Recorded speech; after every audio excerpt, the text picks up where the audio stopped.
Bonjour, chers frères et sœurs, nous voici encore une fois dans notre rendez-vous. Nous nous retrouvons à la table du Seigneur pour partager le pain de vie qui est la parole de Dieu. C'est le moment où nous nous régalons, nous mangeons la parole de Dieu et la parole nous fait du bien, nous aide à avancer dans le Seigneur. Alors bien-aimés, je vous demanderai d'aimer, de liker et de partager la parole. Devenez des sources où les gens peuvent tirer quelque chose de meilleur, qui est la parole de Dieu. Rien de mieux que la parole de Dieu. Que Dieu vous bénisse.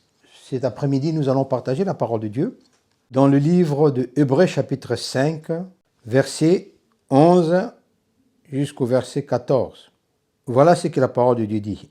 Nous avons beaucoup à dire là-dessus et des choses difficiles à expliquer parce que vous êtes devenus lents à comprendre. Vous en effet, qui depuis longtemps devriez être de maîtres, vous avez encore besoin qu'on vous enseigne le premier rudiment des oracles de Dieu. Vous en êtes venus à avoir besoin du lait et non d'une nourriture solide. Or, quiconque en est au lait n'a pas l'expérience de la parole de justice, car il est un enfant. Mais la nourriture solide est pour des hommes faits, pour ceux dont le jugement est exercé par l'usage à discerner ce qui est bien et ce qui est mal. Là, nous avons la lettre à l'église des Hébreux, là. Hébreux. En fait, il y en a qui disent que c'est Paul, il y en a qui disent que c'est pas Paul. Donc là, c'est l'histoire des théologiens, de ceux qui connaissent la matière. Mais le fait est que, quand nous lisons cette parole, nous nous rendons compte une fois que la personne qui a écrit cette lettre, elle avait remarqué que dans l'Église, malgré la parole qu'ils avaient enseignée, mais les gens n'ont pas grandi. Les gens n'ont pas avancé spirituellement. Il y avait donc des choses que les gens ne comprenaient pas. Ils avaient du mal à concevoir, du mal à comprendre. Alors que la parole a retenti chez eux, la parole a coulé chez eux comme jamais. Donc, quand nous lisons la parole de Dieu, nous comprenons une chose, que la personne qui avait écrit cette lettre-là, il avait vraiment besoin que l'Église puisse grandir spirituellement, que les gens puissent parvenir à comprendre la parole de Dieu, à discerner ce qui est bien, ce qui est mal. C'est-à-dire à quitter ces stades-là où on leur apprend encore des rudiments de la parole de Dieu. C'est bon qu'on puisse nous apprendre des rudiments de la parole de Dieu, mais quand on nous apprend les rudiments de la parole de Dieu, c'est pour que nous puissions les intégrer dans notre vie. Et nous n'allons pas rester tout autour des rudiments de la parole de Dieu, nous devons avancer, parce que la vie chrétienne, la vie en Christ, c'est une vie qui va dès l'avant. La vie en Christ, c'est une vie qui tend vers la maturité. Parce que celui qui ne va pas vers la maturité court un danger. Le danger, c'est quoi? On te trouve avec beaucoup de connaissances, mais que cette connaissance-là, en réalité, ne fait rien, ne change rien dans ta vie. Que tu puisses t'habituer à cette connaissance que tu as de la parole de Dieu et sans avoir pourtant les intégrer dans ta vie et la manifester dans ta vie. La maturité, c'est un état d'esprit. La maturité, c'est une dimension spirituelle qui amène l'homme à être au point où il peut restituer exactement, au détail près, tout ce que Dieu lui donne sur le plan de la parole. Tout l'enseignement que Dieu lui donne, qu'on lui donne, la personne peut en faire une vie dans sa vie. La personne peut comprendre. Pendant qu'on est en train de lui expliquer la parole de Dieu, son esprit, son cœur comprend. C'est-à-dire, là où il y a la maturité spirituelle, là où les gens grandissent spirituellement, ça facilite la tâche aux hommes de Dieu et entre frères et frères, entre sœurs et sœurs. Parce que celui qui est mature, qu'est-ce qu'on va voir dans sa vie? Souvent, nous nous trompons. Nous nous trompons. Nous pensons parce que quelqu'un travaille dans l'église, il a, je sais pas moi, il dirige telle chose, il joue la musique, il est prédicateur, qu'à à cause de toutes les fonctions qu'il assume dans l'Église qu'il est mature. Non, c'est pas ça. Quelqu'un peut être prédicateur, pasteur et immature spirituellement. Quelqu'un peut être un serviteur dans l'Église et être charnel, totalement charnel. Quelqu'un peut être là, dans l'Église, il a fait beaucoup de temps dans l'Église, mais il devient une sorte de pierre d'achoppement pour les autres. Parce qu'en fait, sa vie n'avance pas. Et ça, c'est le danger qui se manifeste beaucoup dans l'Église aujourd'hui. Faute de discernement, eh bien, il se passe beaucoup de choses dans l'Église. Certaines personnes sont là. C'est des gens bien.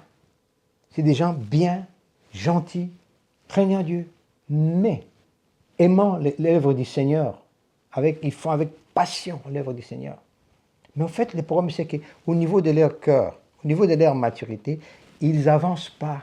Il y a des domaines où si tu leur parles, ils s'arrêtent, ils se braquent. Parce que dans leur esprit n'a pas encore saisi ces choses. Or, nous savons que notre Dieu fonctionne aussi en saison.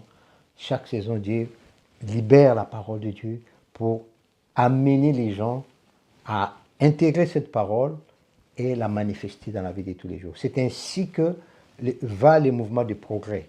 Le progrès vers la maturité spirituelle. C'est-à-dire, Dieu, à un certain temps, à un moment, il vient, il libère la parole. Et quand les hommes reçoivent cette parole, cela leur permet de grandir d'un coup. Les gens avancent. Parce que chaque parole que nous intégrons dans notre vie contribue à notre maturité, à notre croissance spirituelle.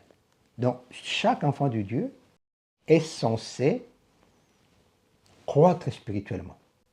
Et quand un enfant de Dieu arrête de croître spirituellement, en dépit de toute forme de connaissance, capacité qu'il peut avoir, il devient un danger pour la vie des autres dans la communauté. Voilà pourquoi l'auteur de ces livres dit « Vous qui devez être de maîtres », c'est-à-dire à travers les ressources qu'on leur avait données, à travers tout ce qu'ils avaient eu, à travers la parole qui leur a été enseignée. En fait, en réalité, ces gens-là devaient atteindre un certain point spirituel. Parce que quand les prédicateurs viennent, les enseignants viennent, ils ne font pas ça juste pour le faire. Il y a un objectif, et l'objectif c'est d'amener le peuple de Dieu à croître. S'il y a un prédicateur ou un enseignant ou un pasteur qui enseigne juste pour enseigner, ça c'est terrible. Quand l'apôtre Paul prêchait, il disait, son objectif c'était de présenter à Dieu tout homme devenu parfait. Colossiens chapitre 1, verset 28 à 29, je pense. Il parle de ça. Il veut présenter à Dieu tout homme devenu parfait. Donc c'est très important. Il avait un objectif clair. Il n'y a que celui qui a un objectif clair qui peut parvenir à quelque chose. Donc, l'apôtre nous parle de quelque chose de très important. C'est grave quand dans l'Église, les gens qui servent le Seigneur, les gens qui forment la communauté, restent au niveau toujours du lait. Or, si Christ nous a appelés, il nous a appelés pour que nous allions vers la maturité spirituelle.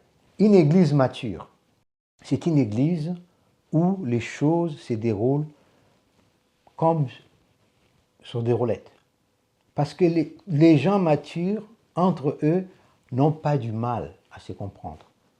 Les gens matures dans le Seigneur n'ont pas du mal à relever des défis. Les gens matures dans le Seigneur savent faire la différence entre une organisation humaine, une organisation des hommes et Dieu. Mais on remarquera là où les gens ne sont pas matures, les gens deviennent esclaves du système, tout en croyant servir Dieu. Mais ils sont esclaves d'un système quelconque. Or, les gens matures, ceux qui sont matures, c'est des gens qui aspirent à une liberté authentique. Ces gens-là, ils aiment le Seigneur, ils connaissent le Seigneur et ils vivent dans une liberté extraordinaire. Donc, nul ne peut faire d'eux son esclave. Ils ne peuvent porter les jougs de personne parce qu'ils sont matures. La maturité donne la capacité de comprendre ce que Dieu veut réellement et de le restituer complètement. La maturité permet aux gens de prendre de bonnes décisions et de faire de bons choix. La maturité développe les discernements, amène l'homme à discerner les choses, ce qui est mieux, ce qui est meilleur. Et la maturité fait que l'homme soit apte à défendre ses convictions sur le plan spirituel. Donc, quand quelqu'un devient mature sur le plan spirituel, il fait un avec la parole de Dieu. Les intérêts de Dieu passent devant toute forme d'intérêt. Quand quelqu'un est mature sur le plan spirituel, en fait, c'est quelqu'un qui peut amener à l'achèvement tout ce que Dieu lui demande. Parce que la maturité appelle l'homme à manifester une dimension élevée des compréhensions, des pratiques et une intelligence élevée. Quelqu'un qui est mature sur le plan spirituel est prêt de tout, est prêt, préparé. En fait, dans la maturité, il ne faut pas comprendre la maturité avec les services que nous faisons à l'église. Quelqu'un peut faire un service dans les Seigneurs et rester immature dans sa vie. La preuve en est que dans nos assemblées, on trouve des gens qui servent les Seigneurs, mais qui sont incompréhensifs. Quelqu'un qui a la charge, quelqu'un qui a la responsabilité, mais il est incompréhensif. Il n'a pas le temps d'écouter les autres. Il n'a pas le temps de discerner ce que les gens disent. Mais il est prêt à donner un coup de bâton à tout moment. Ça, c'est l'absence de maturité. Donc, l'absence de maturité dans la vie chrétienne, dans la vie en Christ, empêche vraiment que les choses puissent être construites selon Dieu. Quand on n'est pas mature sur le plan spirituel, il est difficile de bâtir sa vie conformément à la volonté de Dieu. Il y a bâtir et bâtir. On peut bâtir une chose qui sort directement du plan de Dieu. Nous, on est content, on est heureux, on a fait quelque chose. Mais un homme mature ne fera pas ce que lui il veut, il veillera à faire exactement comme Dieu lui dit de faire. Voilà pourquoi David, quand il voulait construire le temple, même si Dieu l'avait refusé pour lui, mais Dieu a dit à David, veille à ce que tout soit fait selon les plans que je t'ai montrés sur la montagne. Donc, l'homme mature n'a pas du mal, n'aura jamais du mal à manifester ce que Dieu attend de lui. Pourquoi? Parce que la maturité est la somme de toute dimension d'apprentissage que l'homme aura fait. C'est-à-dire, il a été apprenti, il a appris. Eh bien, la parole a formé dans son cœur comme une sorte d'iceberg, quelque chose de profond, quelque chose de puissant. Et ça, c'est la somme de tout ce qu'il aura emmagasiné dans sa vie. Et à un moment, quand ça atteint les sommets, eh bien, ça commence à couler tout seul. Il ne s'efforce pas, mais il est comme ça. Il est tel, à tel point que cela découle de sa vie sans forcer. Tu trouveras des conseils chez cet homme-là.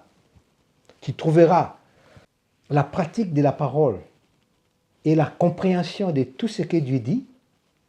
Tu trouveras dans cet homme-là ou cette femme-là la capacité de t'orienter en phase avec ce que Dieu veut que tu sois. Donc, en fait, la maturité ouvre l'homme.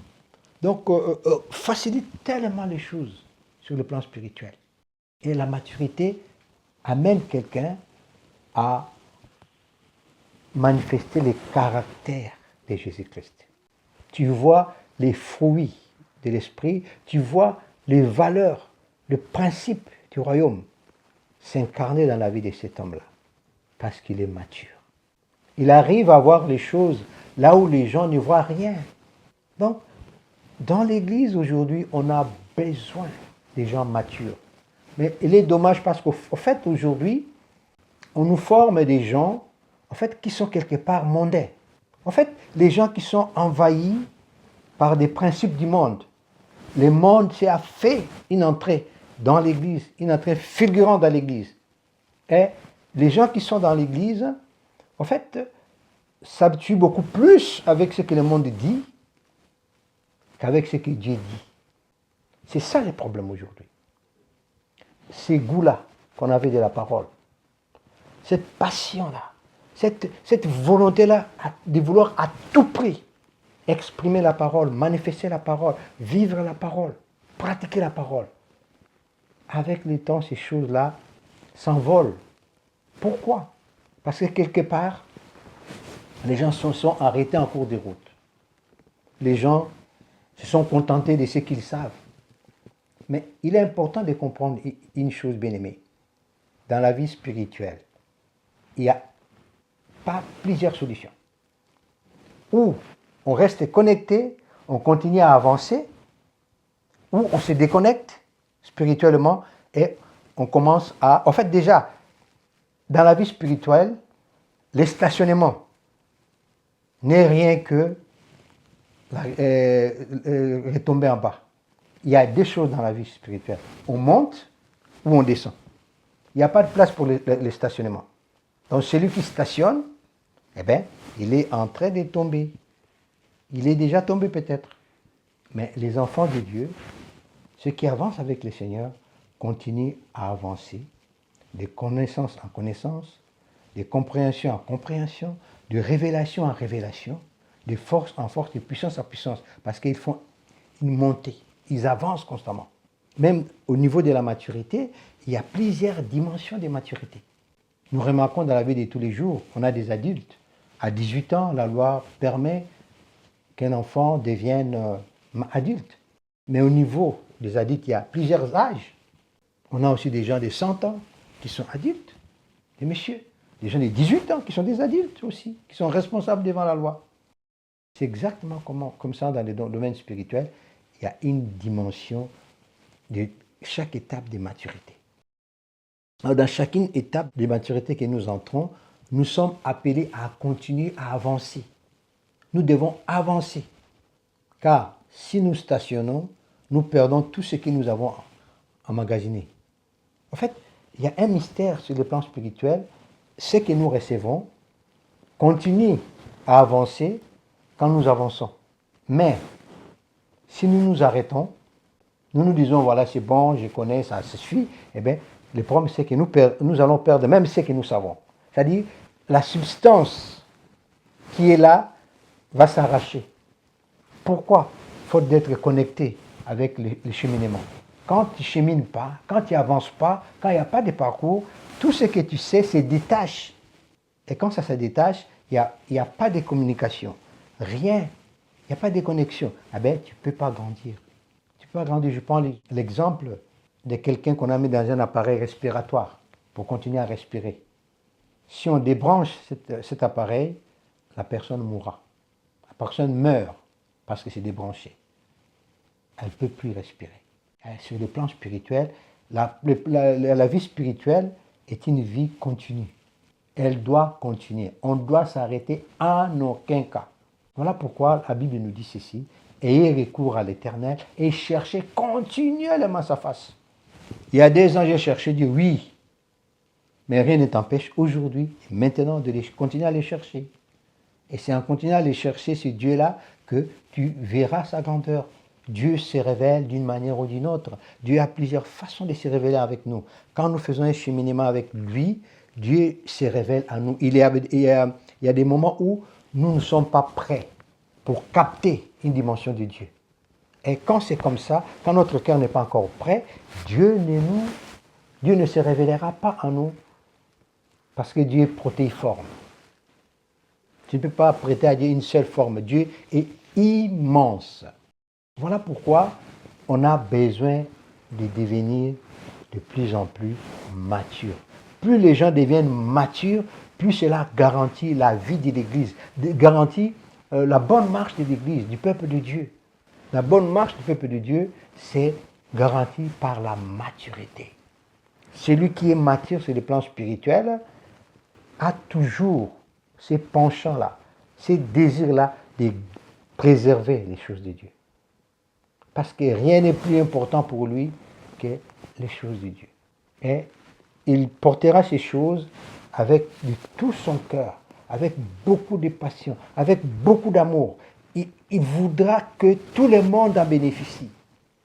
Parce qu'il est mature. Et celui qui est mature ne court pas d'un vent à l'autre. Aujourd'hui, quand nous voyons dans nos églises, nous voyons comment les gens parcourent des églises, comment les gens courent après les hommes. Ça, c'est une preuve du manque de maturité. C'est une preuve du manque de maturité. Quand un enfant de Dieu est mature sur le plan spirituel, au fait, il est connecté à Dieu. C'est-à-dire sa connexion est directement avec Dieu. Il est dans l'église, une organisation où il y a les hommes, mais c'est lui qui les guide sur Dieu lui-même. Et de ce fait, il deviendra une bénédiction pour les autres. Là où il y a un homme mature, une femme mature, il y a la bénédiction de l'Éternel qui suit.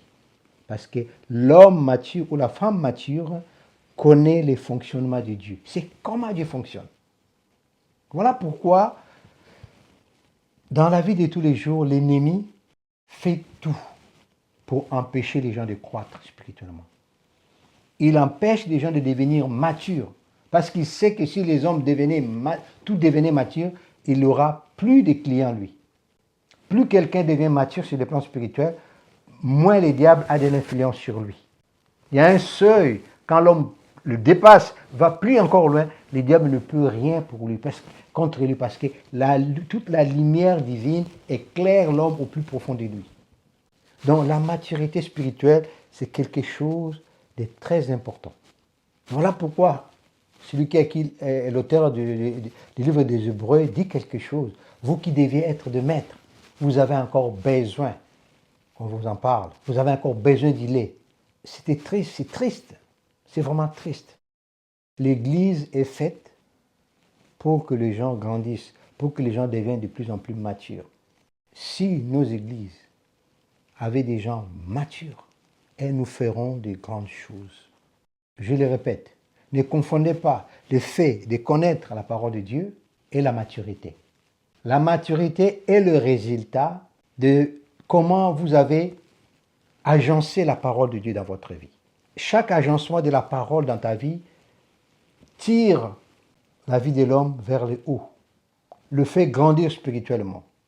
Parce que quand la parole est agencée dans la vie de l'homme, la parole vit dans la vie de l'homme, et il ne faut jamais oublier que la parole, c'est Dieu. C'est une partie de Dieu. C'est vraiment ce qu'on peut dire que Dieu est dans sa parole. Et quand elle est agencée en toi, c'est une dimension de Dieu qui est agencée dans ta vie, qui fait partie de ta vie. Et quand Dieu vient dans sa dimension protéiforme, à travers la parole, s'installer dans ta vie, et ta vie en reçoit des révélations sur révélations, de compréhension sur compréhension. C'est très important. C'est très important. Voilà, bien-aimés, marchons, courons vers la maturité. C'est seulement la maturité spirituelle qui nous garantit que l'ennemi ne peut rien contre nous. Christ était mature spirituellement. Le diable était venu vers lui avec la même parole de Dieu. Mais il n'a pas pu vaincre Jésus comme il a vaincu Adam et Ève. Parce que Jésus était mature. Une somme de maturité, sur les maturités. Donc, soyons ceux-là. Nous aussi, nous sommes appelés à croître ainsi. Ingurgitons la parole. Insérons la parole dans notre vie. La parole nous fera bondir, nous fera grandir. Et bien, quand nous grandissons spirituellement, quand nous sommes matures, et bien, cela garantit notre destinée et celui des autres. Que le Seigneur nous bénisse dans le nom puissant de Jésus. Ne vous contentez pas d'avoir seulement la connaissance. Vivez cette connaissance-là. Allez vers la maturité. C'est ainsi que vous verrez que la parole de Dieu, la vie en Christ, elle est tellement facile, tellement simple. Si vous avancez tel que Dieu veut que vous avanciez. Sinon, autrement, ça vous créera tout le temps des problèmes. Vous ne trouverez pas la porte de sortie. Vous ne trouverez pas comment avancer. Parce que vous manquez cette lumière qui devait être en vous par le truchement de la parole de Dieu. Amen.